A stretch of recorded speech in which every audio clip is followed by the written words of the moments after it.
Según Génesis 47, 12, 27, durante la sequía en Egipto, José almacenó y preservó el alimento. Para subsistir, la gente tuvo que venderlo todo y, al fin, incluso a sí mismos. Ese es el precio de vencer. Así es en este tiempo del fin, donde conseguir el alimento para entrar al reino y conquistar nuestra tierra, que es Cristo, formado en nosotros, nos costará renunciar a todo, incluso a nuestra propia vida. Pero a cambio de nuestro todo, tendremos su todo y reinaremos con él.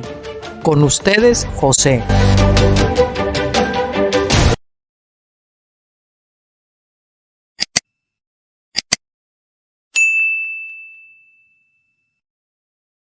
Uy, cuánto tiempo que no nos veíamos. ¿Cómo están ustedes? Saludos a todos en el nombre del Señor. La semana pasada les dije que el martes íbamos a estar grabando vídeo, pero por circunstancias pues no ha podido ser. Así que hoy miércoles pues nos metemos en harina de nuevo. Espero que hayan descansado después de todos estos días de fiesta.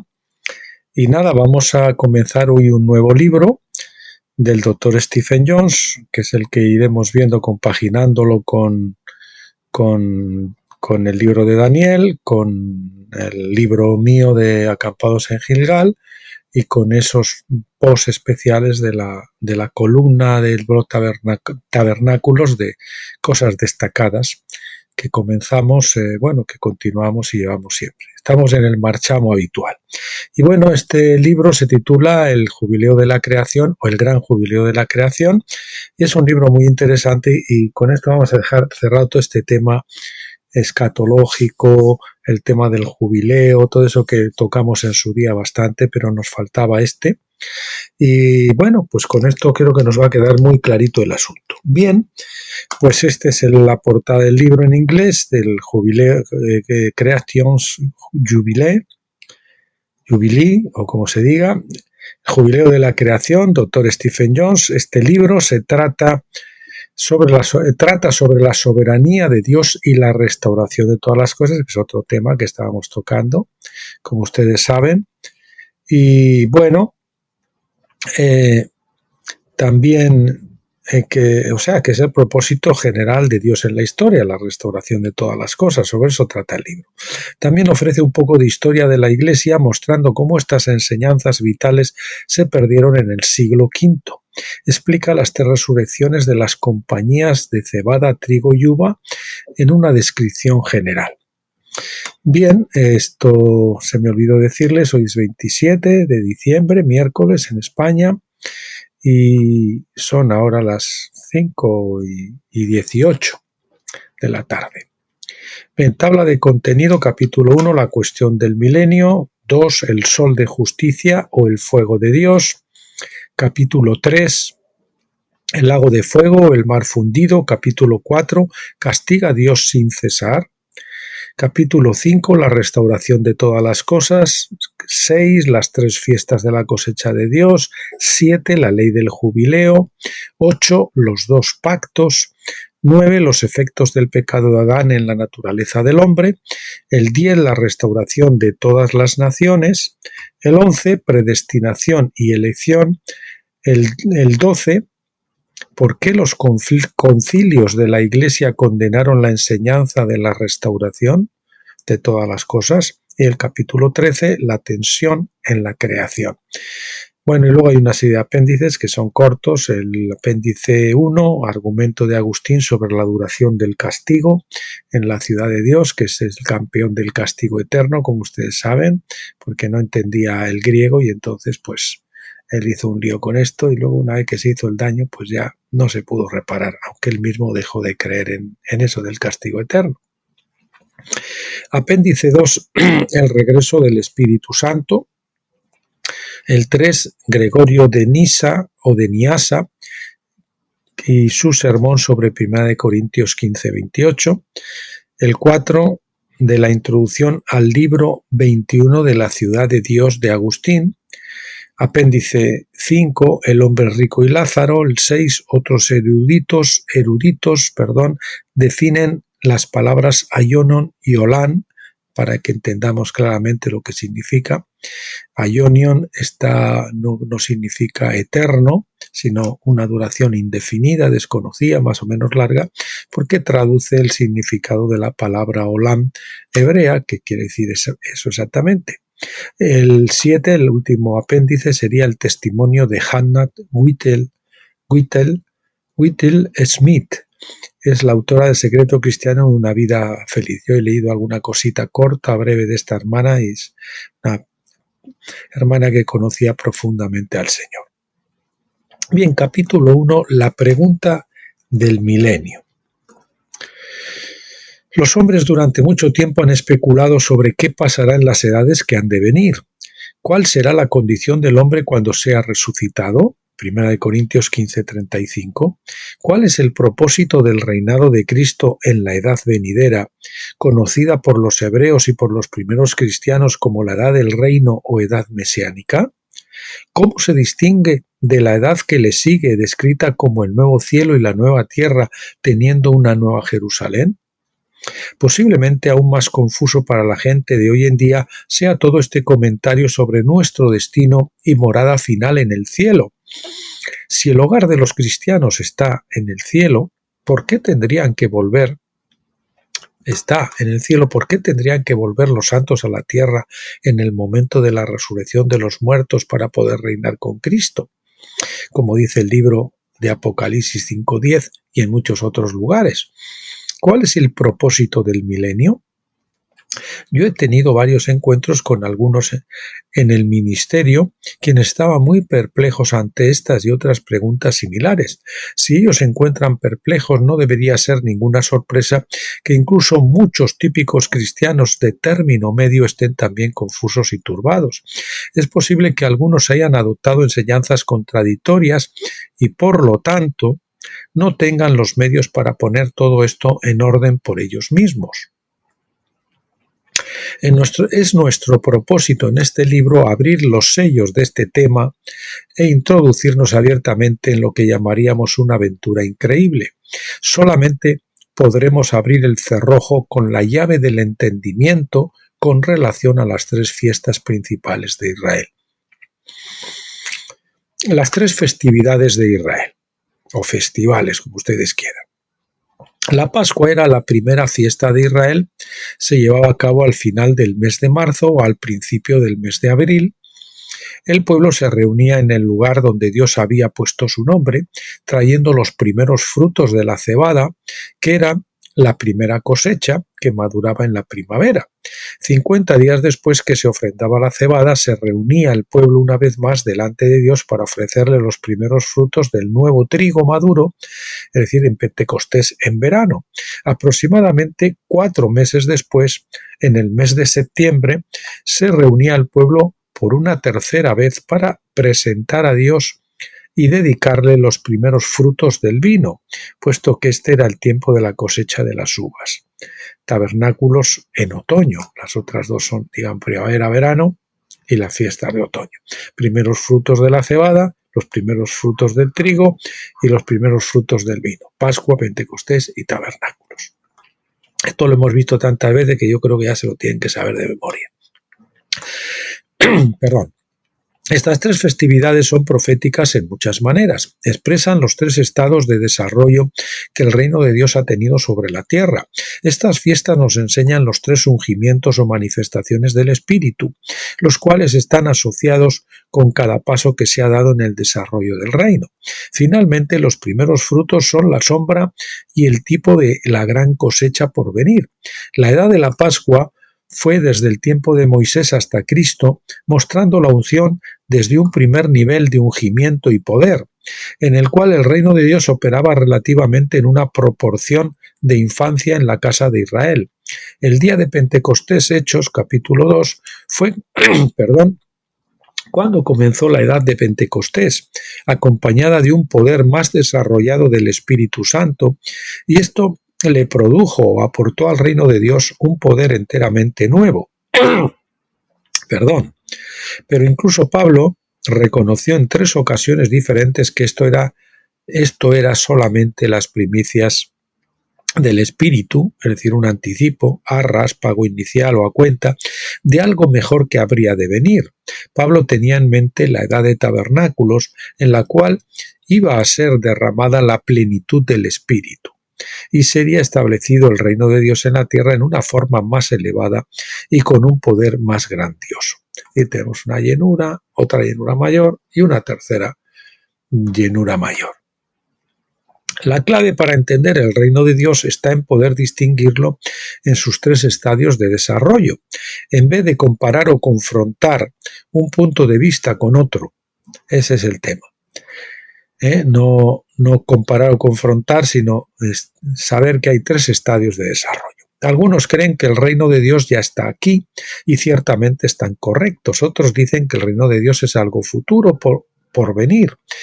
Y estos también están correctos. Unos pocos también creen que el reino de Dios comenzó con Moisés y estos también están correctos. El reino de Dios verdaderamente comenzó en el tiempo de Moisés, cuando en el monte de Oreb por primera vez Israel fue instituida como un reino. Pero el reino de Dios fue manifestado de una forma superior bajo la unción pentecostal en el capítulo 2 del libro de los Hechos. Pero también el reino de Dios en este momento, al escribir este libro, es algo aún futuro. Esperamos el derramamiento del Espíritu bajo la fiesta de tabernáculos, la cual revelará el reino de Dios en la tierra en su forma más suprema y gloriosa. Solamente este punto de vista es suficientemente amplio para poder encerrar y abarcar a los que creen en la idea de que el reino está aquí y ahora, como también el punto de vista del reino futuro. Bajo la dirección de Moisés, el pueblo de Israel pensó sin duda alguna que en ese entonces el reino de Dios había venido en su plenitud. A ellos no se les reveló que aún habría algo mejor por venir, aunque por medio de los profetas, quienes llegaron más tarde, les fue dada una revelación progresiva de este grandioso reino. Aún así, la mayoría de la gente no entendía el significado verdadero de sus propios días festivos. En su deseo y celo de agradar a Dios se enfocaron en extremo en los ritos. Esta fue una de las razones por la cual no reconocieron al verdadero Cordero de Dios cuando fue señalado a la gente por Juan 1:29. Ni tampoco pudieron ver que él tenía que morir en el tiempo de la Pascua por los pecados del mundo. La Iglesia primitiva entendió claramente el significado de la fiesta solemne de la Pascua. Ellos expusieron con claridad el motivo de la muerte de Jesús, pero el pueblo en su mayoría tenía solamente una perspectiva de Pentecostés. Habían pasado a un nivel más desarrollado y esto sin duda alguna había aumentado su entendimiento del plan de Dios. Sin embargo, carecían o tenían muy poco del entendimiento de la fiesta de tabernáculos. Pentecostés era para ellos el principal y fundamental punto focal, y eso lo podemos entender porque era algo nuevo y maravilloso aquí en la tierra. Para muchos, el fin y la meta de toda la historia. Pero la revelación de tabernáculos no fue entendida claramente porque era muy temprano para que fuera revelada. La gente del reino tenía que tener la oportunidad de explorar las maravillas de Pentecostés antes que fueran abrumados con una revelación más profunda y trascendente de tabernáculos. Dios guardó para el final de la edad pentecostal, en el siglo XX, la revelación de la fiesta de tabernáculos. Es en el siglo XX que se empieza a revelar allí por el 1950, George Warner, Clayton Moore y otros predecesores, ¿no? Los tipos, sombras y figuras de la escritura parecen indicar que la edad pentecostal debía durar aproximadamente 40 ciclos o periodos de jubileo.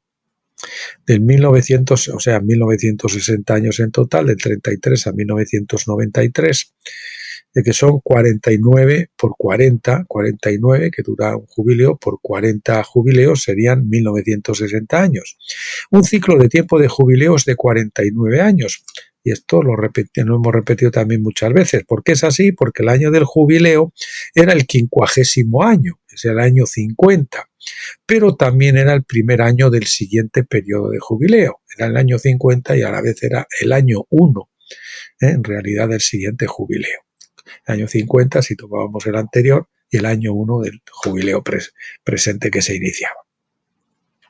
Dios mide el tiempo en 7, eso es lo que nos da la pauta fundamental, por eso no pueden ser 50. De esta forma, 40 jubileos de tiempo serían 1960 años, como hemos dicho. Puede ser que la edad pentecostal, que principió en el año 33 después de Cristo, comenzara a cerrarse en el año 1993 después de Cristo. Bueno, aquí dice puede ser, pero esto ya lo ha afirmado muchas veces en forma positiva, de que efectivamente en el 93 acabó la edad pentecostal y estamos desde el 93 hasta ahora pues, en una etapa de transición a la fiesta de tabernáculos, a la edad de tabernáculos. Bien, comenzará a cerrarse, o sea, que Pentecostés comenzará a cerrarse en el año 1993 después de Cristo en preparación para una edad más gloriosa, la cual vendrá bajo la unción de tabernáculos. Bien, avanzamos. Los 1000 años. Apocalipsis 20 usa el término chilía, que quiere decir 1000, 6 veces. 6 veces usa Apocalipsis 20 chilía. A menudo por lo cual nos da una idea de 6000, ¿verdad? A menudo se argumenta que el término es plural y por lo tanto se refiere a miles de años, no solo a 1000. Pero lingüísticamente este argumento no es válido.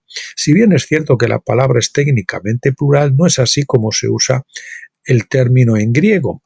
Es un plural que solo se puede traducir correctamente en singular para que tenga algún sentido. Por ello, en 2 de Pedro 3:8 leemos, pero no dejéis pasar este hecho. Queridos, que con el Señor un día es como 1000, es decir, chilía, años, y 1000, es decir, chilía de nuevo, años como un día. Aquí un día es como un chilía. La comprensión normal de este paralelo es que un día es igual a 1.000.000 de años. Veamos otros ejemplos de cómo se usa la palabra chilía en el Nuevo Testamento. Apocalipsis 11:3 dice: y daré autoridad a mis 2 testigos y profetizarán por 1000, es decir, chilía de nuevo, 260 días vestidos de cilicio.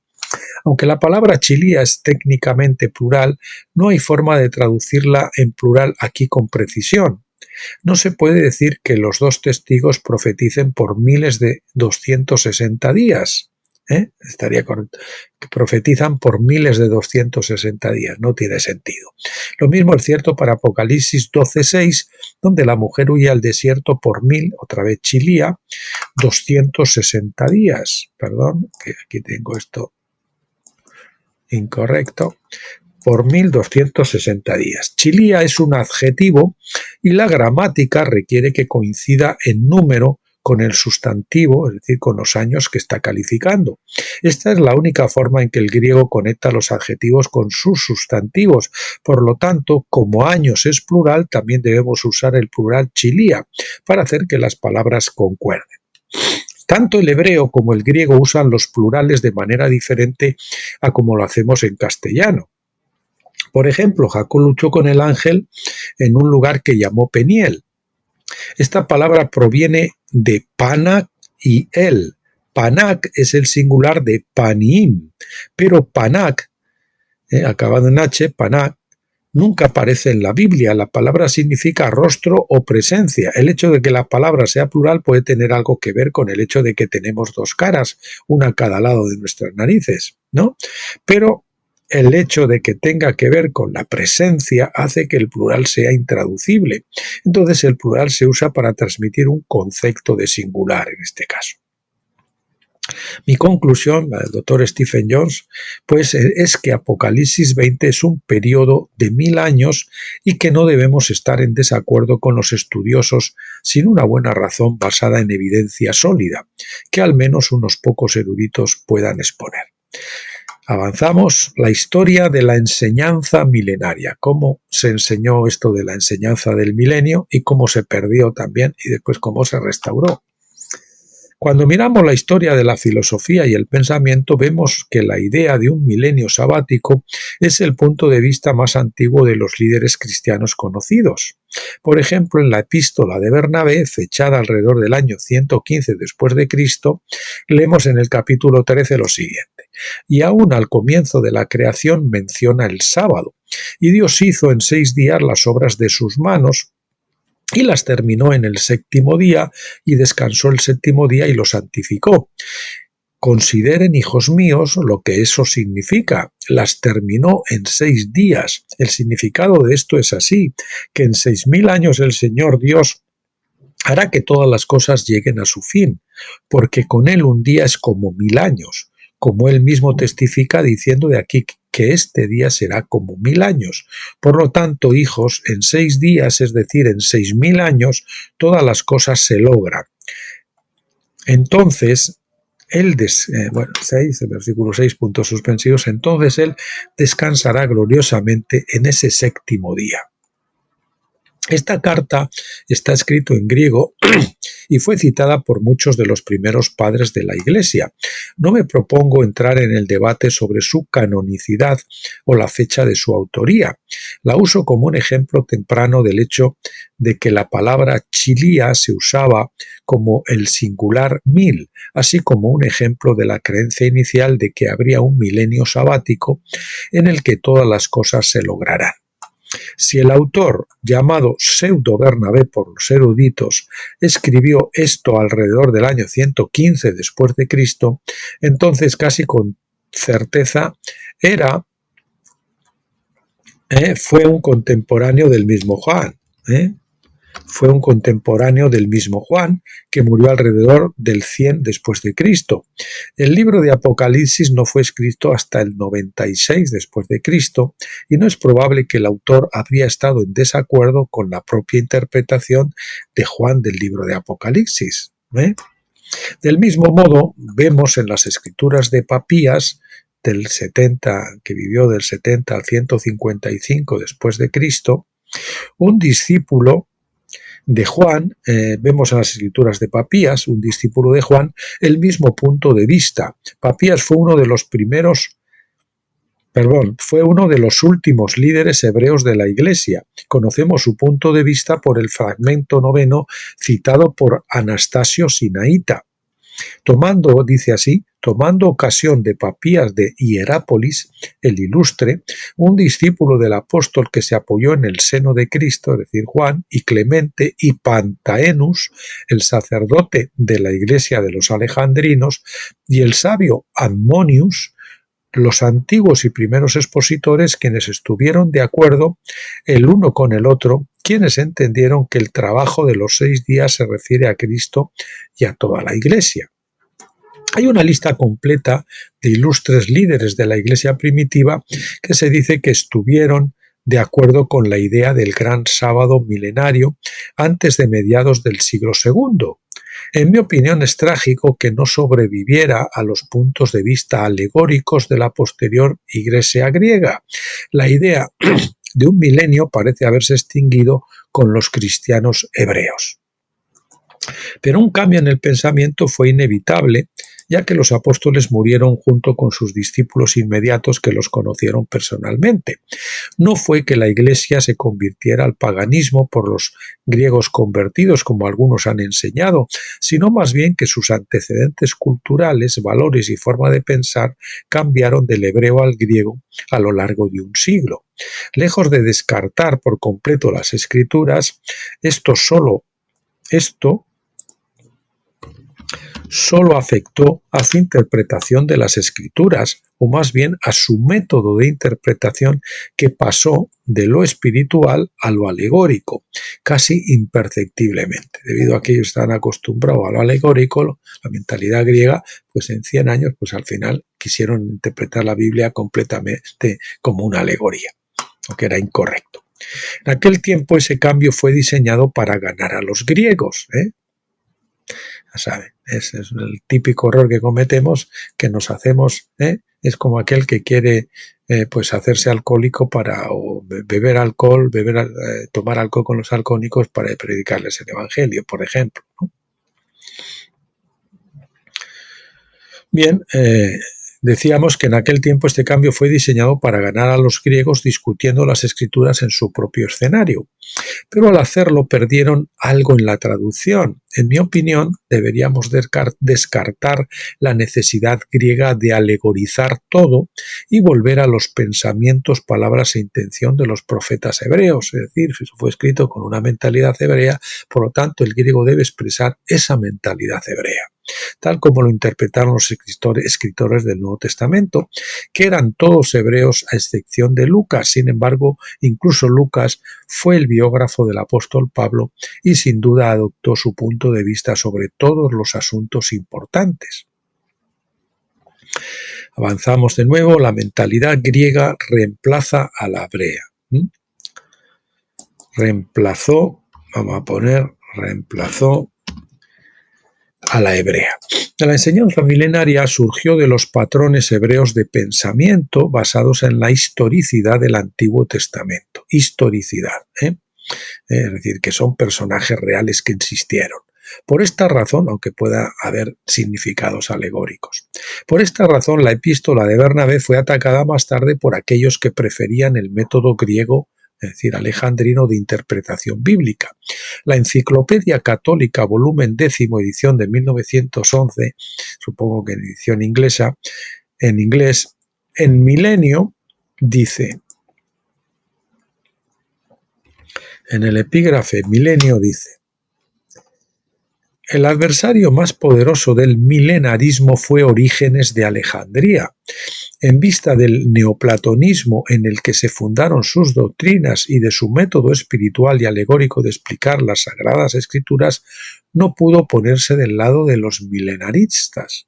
Los combatió expresamente y, debido a la gran influencia que sus escritos ejercieron en la teología eclesiástica, especialmente en los países orientales, el milenarismo desapareció gradualmente de las ideas de los cristianos orientales. San Agustín finalmente mantuvo la convicción de que no habrá un milenio. En el mismo libro de Civitate Dei nos da una explicación alegórica del capítulo 20 de Apocalipsis. La primera resurrección de la que trata este capítulo nos dice que se refiere al renacimiento espiritual en el bautismo. El sábado de 1000 años después de los 6000 años de historia es la totalidad de la vida eterna. O en otras palabras, el número 1000 tiene la intención de expresar la perfección y el último espacio de 1000 años debe entenderse como refiriéndose al fin del mundo. Esa es la interpretación de Agustín. Esta explicación del ilustre sigue hablando Agustín, o sea, del libro de San Agustín. Esta explicación del ilustre doctor fue adoptada por los teólogos occidentales que le sucedieron, y el milenarismo en su forma anterior ya no recibió apoyo. El protestantismo del siglo XVI marcó el comienzo de una nueva época de doctrinas milenarias. Los fanáticos protestantes de los primeros años, particularmente los anabaptistas, creían en una nueva edad dorada bajo el cetro de Cristo después del derrocamiento del papado y los imperios seculares. Por lo tanto, continúa el doctor Stephen, vemos que la interpretación alegórico-espiritual de la escritura proveniente de Alejandría fue popularizada por Orígenes. A menudo torturaba el Antiguo Testamento para que hablara alegóricamente. La visión alejandrina tenía poco uso para la historia, según lo visto por los hebreos. Toda la cultura mitológica religiosa griega había moldeado la mentalidad y las perspectivas de la sociedad, y cuando algunos de ellos se convirtieron en cristianos, la importaron al cristianismo mismo. La religión griega se basaba en gran medida en mitos, que eran historias alegóricas más que historia. Por lo tanto, al tratar de convertir a los griegos al cristianismo, algunos maestros adaptaron la mentalidad alegórica griega para hacerlo más aceptable para ellos. Pero hablando históricamente, Juan era hebreo y tenía una mentalidad hebrea. Los hebreos usaban alegorías y parábolas, pero la verdad de las escrituras estaba enraizada en la historia. Adán y Eva fueron personas reales. Abraham, Isaac y Jacob eran reales. Y sus historias no son meras alegorías. De hecho, sus historias son alegorías históricas. por decirlo de alguna manera, ¿no? Sus historias tenían un significado profético. Abraham realmente tuvo dos esposas, Agar y Sara, que eran alegorías del antiguo y nuevo pacto, como dice Pablo en Gálatas 4, 22 al 31, pero realmente vivieron como personajes históricos de la tierra. Dios en su presciencia hizo que sus vidas hablaran proféticamente de cosas,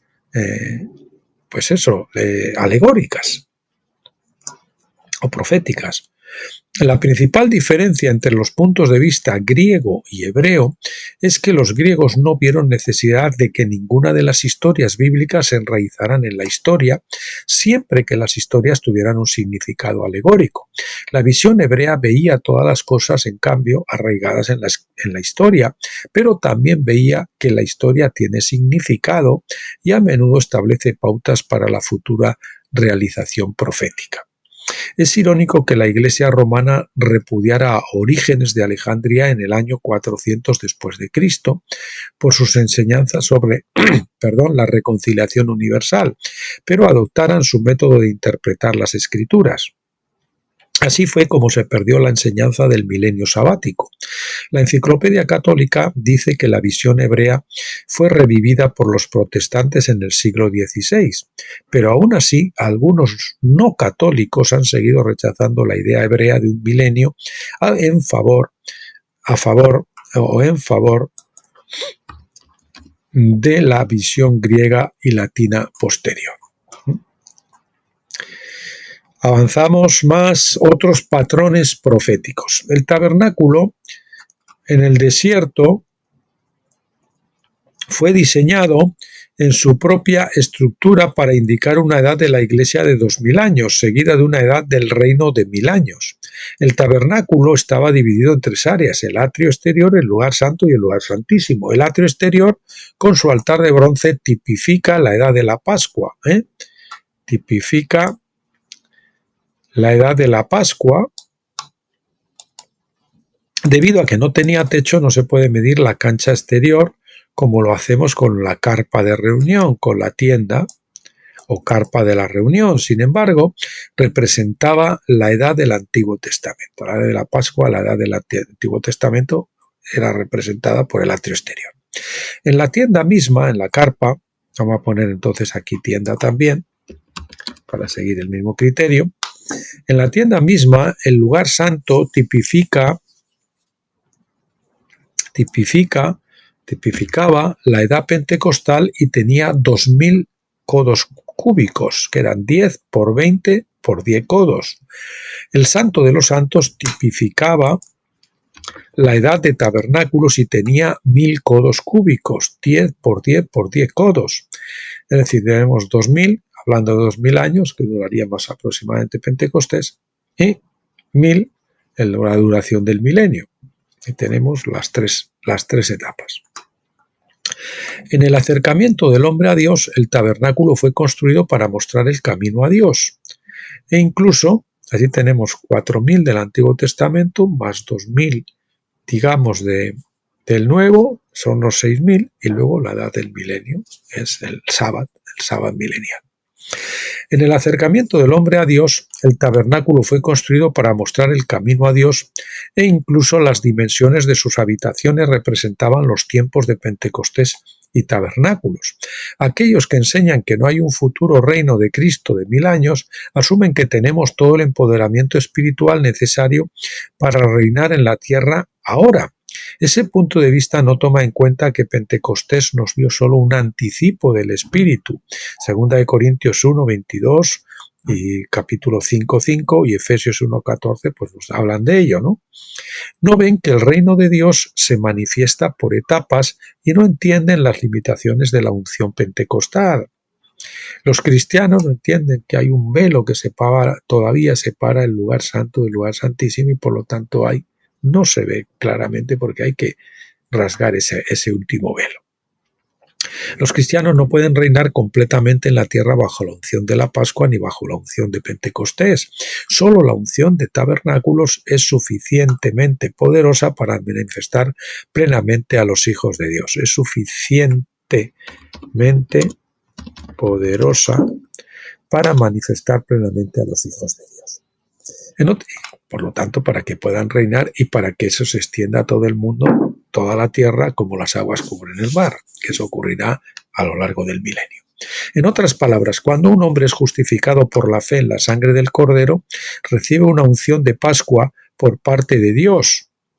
Pero esto no le lleva personalmente a la plenitud del Espíritu. Cuando un hombre recibe el Espíritu de Dios a través de la unción de Pentecostés, recibe una nueva unción, pero es solo una promesa y todavía le quedan imperfecciones por las cuales no alcanza la gloria de Dios.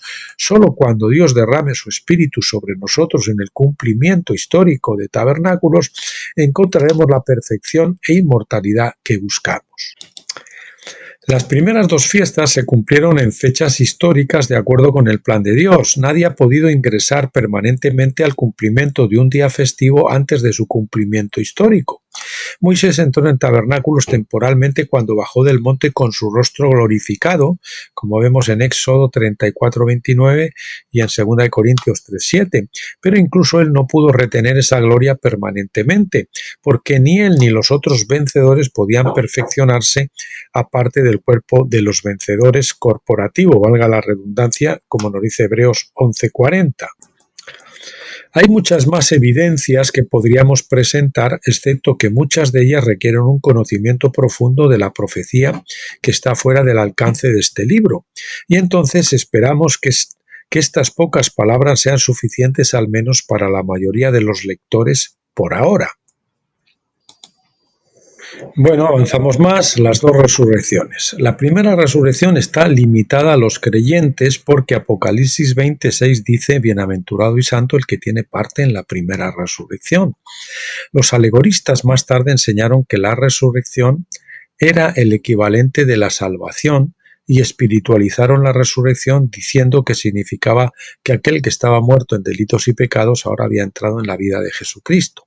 Si bien esta es ciertamente una aplicación válida del principio, va en contra de la mentalidad hebrea en general y de la disertación completa del apóstol Pablo sobre la resurrección en 1 Corintios 15.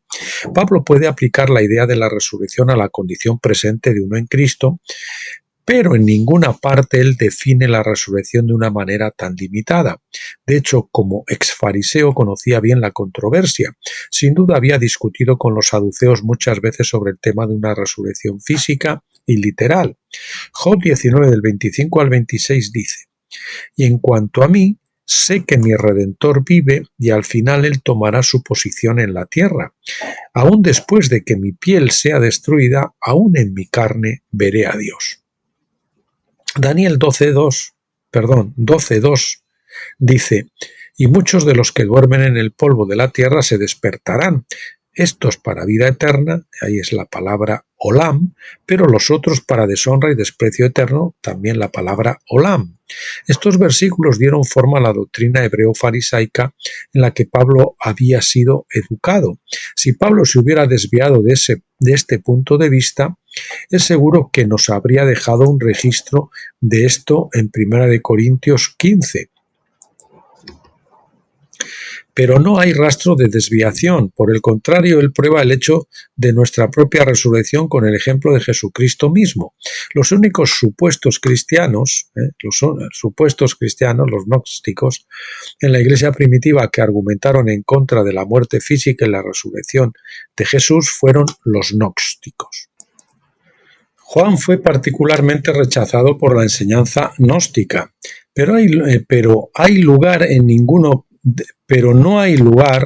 ninguno de los escritos de Juan para indicar que se había desviado de la idea hebrea de la resurrección, y así adoptar la visión griega de la resurrección y redefiniéndola como algunos lo hicieron mucho después de la muerte de los apóstoles no es creíble o sostenible, en mi opinión. La primera resurrección es un evento corporativo, no personal. Un evento corporativo es como el día de Pentecostés en Hechos 2, mientras que un evento personal es como el día en que Cornelio y sus amigos experimentaron el Pentecostés por sí mismos. Está claro, clarísimo, ¿no? Estos son eventos distintos. Así también Juan no trata la primera resurrección como una experiencia personal, sino como un evento corporativo. La primera resurrección está reservada para los vencedores que reinarán con él por 1000 años. No se trata de convertirse en creyente, sino de la recompensa por alcanzar a ser un vencedor. No se trata de ser ciudadanos en el reino, de la ciudadanía en el reino, sino de gobernar en el reino. Juan explica que 1000 años después de la primera resurrección vendrá el juicio del gran trono blanco, en el que todos los muertos restantes, se entiende, serán resucitados, creyentes e incrédulos incluidos. Esto es probado por las palabras de Jesús en Juan 5, 28, 29, donde él habla de esta resurrección general. Y dice: no os maravilléis de esto, porque vendrá la hora en que todos los que están en los sepulcros oirán su voz y saldrán aquellos que hicieron lo bueno a resurrección de vida y aquellos que cometieron lo malo a resurrección de juicio. Tenga en cuenta que esta es una sola hora, es decir, que ambos, justos e injustos, dice en una sola hora, un solo tiempo, al mismo tiempo, que ambos, justos e injustos, serán levantados al mismo tiempo. Obviamente esta no es la primera resurrección, donde solo resucitarán los creyentes. Esta es una descripción clara de la segunda resurrección, donde todos, subrayámoslo de todos, los que permanecen en las tumbas saldrán para el juicio. Tenga en cuenta también que habrá creyentes resucitados en esta hora, junto con incrédulos. Jesús dice que a los justos se les dará vida, mientras que a los injustos se les juzgará. Muchos enseñan hoy que todos los creyentes serán resucitados en la primera resurrección, eso es lo que nos enseñaban, ¿no? Todos hayamos madurado, hayamos cambiado nuestra vida o no, como recibimos al Señor, ya todos resucitan. Pues no es así. Eso es lo que pensaban muchos, y que todos los incrédulos serán resucitados en la segunda reunión, por un lado los creyentes y por otro lado todos los incrédulos. Pues no es así. Eso simplemente no puede ser cierto si las palabras de Jesús deben ser creídas. Pablo ofrece un doble testimonio de esta enseñanza de que la segunda resurrección incluirá tanto al justo como al impío. Él dice en Hechos 24, 14 al 15, pero esto os aseguro que de acuerdo con el camino que ellos llaman una secta, sirvo al Dios de nuestros padres, creyendo todo lo que está de acuerdo con la ley y lo que está escrito en los profetas, teniendo esperanza en Dios, la cual también estos abrigan, que sin duda habrá una resurrección tanto de los justos como la de los impíos. Una. Está hablando de una resurrección, no de dos. Habrá una resurrección tanto de los justos como de los impíos. Si no hubiera dicho dos resurrecciones, una de los justos y otra de los impíos. Esta solo puede estar refiriéndose a la segunda, no a la primera resurrección, porque solo la gente bendita y santa es levantada en la primera. Debemos concluir entonces que no todos los cristianos serán resucitados en la primera resurrección. Esto ya lo hemos dejado claro aquí en todos nuestros vídeos, clarísimo muchas veces. Algunos deberán permanecer en la tumba hasta la segunda resurrección, de lo contrario las declaraciones de Jesús y de Pablo serían incorrectas. Cuando miramos la descripción bastante detallada de la segunda resurrección en Apocalipsis 20, encontramos indicios de que habrá creyentes que serán juzgados en ese momento. El solo hecho de que el libro de la vida esté abierto, como nos dice en Apocalipsis 20:12, nos insinúa esto. ¿Por qué se abriría el libro de la vida si no hubiera nadie inscrito allí? Todos los incrédulos están inscritos en el libro de la vida. Además, el versículo 15 implica fuertemente esto cuando Juan dice: y si el nombre de alguno no se halló escrito en el libro de la vida, fue arrojado al lago de fuego. Lo que quiere decir que tiene que haber creyentes que estaban inscritos en el libro de la vida. Ciertamente esto significa que muchos serán encontrados inscritos en ese libro, a los que se les dará vida en ese momento, como dijo Jesús. ¿Quiénes serán estos creyentes?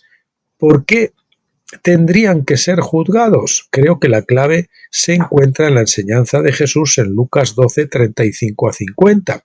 Jesús habla del mayordomo fiel y sensato a quien su amo pondrá a cargo de sus siervos. Capítulo 12, 42. Versículo 42. Tales personas, dice Jesús, recibirán un lugar de gobierno y responsabilidad. Esto dice esencialmente lo mismo que Apocalipsis 24, donde los de la primera resurrección cobraron vida y reinaron con Cristo por 1000 años. Sin embargo, hay otro tipo de sirviente o esclavo. Tenga en cuenta que todavía se le llama esclavo de Dios, es decir, un creyente, pero no es bendito y santo de ninguna manera. Jesús continúa en el versículo 45 de Lucas 12, diciendo: pero si ese esclavo dice en su corazón: mi señor tarda en llegar, y comienza a golpear a los criados y a las criadas y a comer y beber y emborracharse, vendrá el señor de ese esclavo un día en que no espera y en una hora que no sabe, y le despedazará. La palabra es dichotomeo, que quiere decir cortar al golpear severamente, y le asignará su parte, la parte que es la palabra meros, que quiere decir porción, parte de vida, lote, con los incrédulos. Le asignará su porción, su parte, con los incrédulos. En otras palabras, estos esclavos no santificados completamente, a quienes se les había dado autoridad sobre otros siervos, pero que abusaron de su posición, no recibirán autoridad en la edad venidera.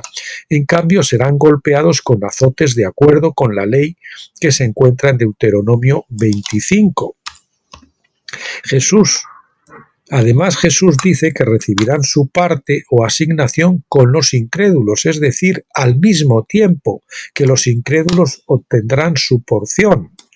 Esto no significa que sus porciones sean las mismas que las de los incrédulos. Jesús dejó esto en claro en los siguientes versículos, cuando dijo que el siervo no santificado, otra vez habría que poner aquí completamente, si han sido santos, creciendo en santidad, si son santos, pero no están completamente santificados.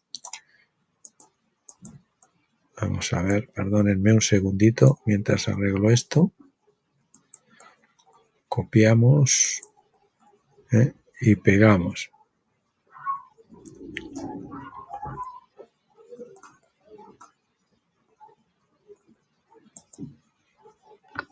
Así, bien, correcto.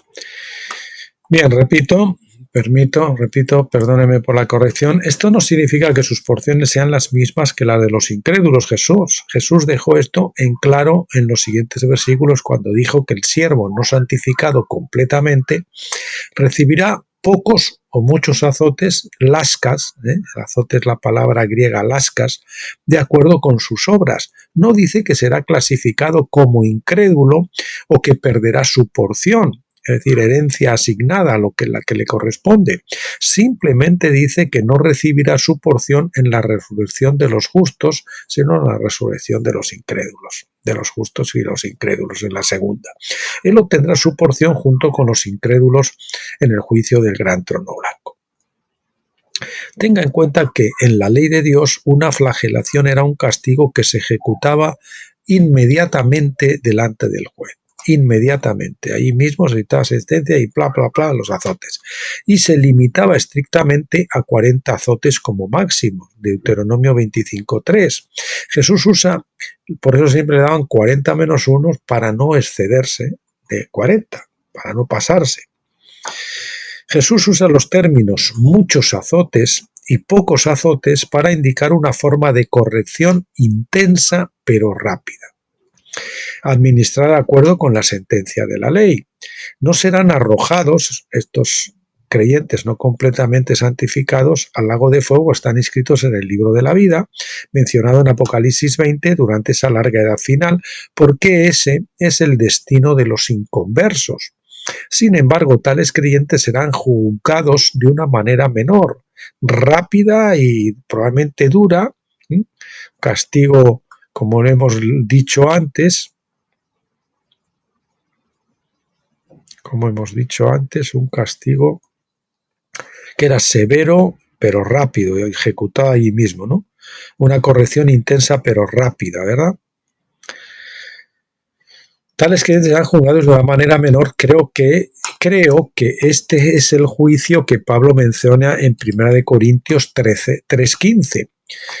Dice así: porque nadie puede poner un fundamento que no sea el establecido, que es Jesucristo. Ahora bien, si alguno edifica sobre los cimientos con oro, plata, piedras preciosas, madera, heno, hojarasca, la obra de aquel hombre se hará evidente, porque el día la demostrará, porque será revelada por el fuego.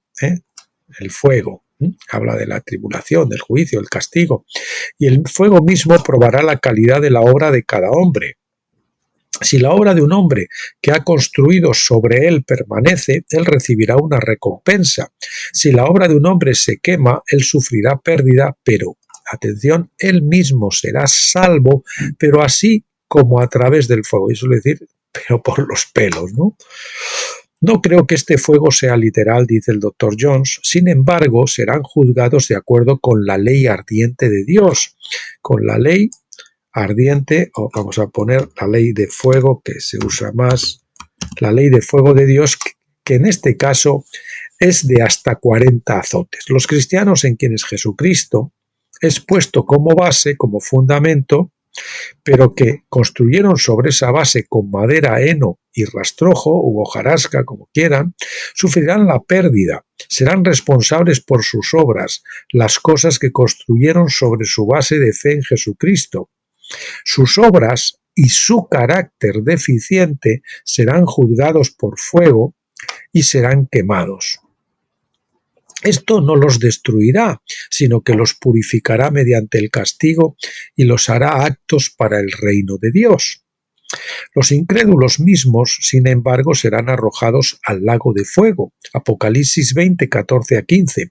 La pregunta es si este será un fuego literal que difiere del otro fuego en el que se prueban ciertos creyentes. Este será el tema de nuestro próximo capítulo. Y bien, como el capítulo de hoy pues es un poquito larguecito, lo dejamos aquí, y el próximo día que abordemos este libro, que será pues en la cada 4 días, como saben, pues el capítulo, cada cuarto vídeo, o cada 3 vídeos, y luego el cuarto, como lo quieran ver, capítulo 2, el sol de justicia o el fuego de Dios. Vamos a ver eso que decíamos ahí.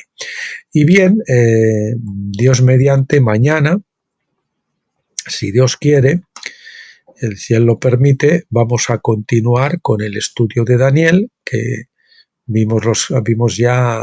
grabamos ya hasta el capítulo 4, nos tocará grabar el capítulo 5 y el capítulo 6 del libro de Daniel. Vamos a ver el libro de Daniel. Aquí habíamos visto el libro 3, el libro 1 del 3 y el libro 1 capítulo 4. Habíamos visto, ya hemos grabado de Daniel 3 vídeos, así que nos queda ver, veremos el próximo día, como les digo, el 5 y el 6. Bueno, pues hasta aquí, gracias por acompañarme hasta el final, los que lo hayan hecho, que no son muchos, y nada, pues bendecirles, desearles que pasen un buen resto del día y emplazarles como siempre para que sigan acompañándome, Dios mediante, como les digo, mañana jueves o el viernes. Y bueno, pues hasta entonces, pásenlo bien.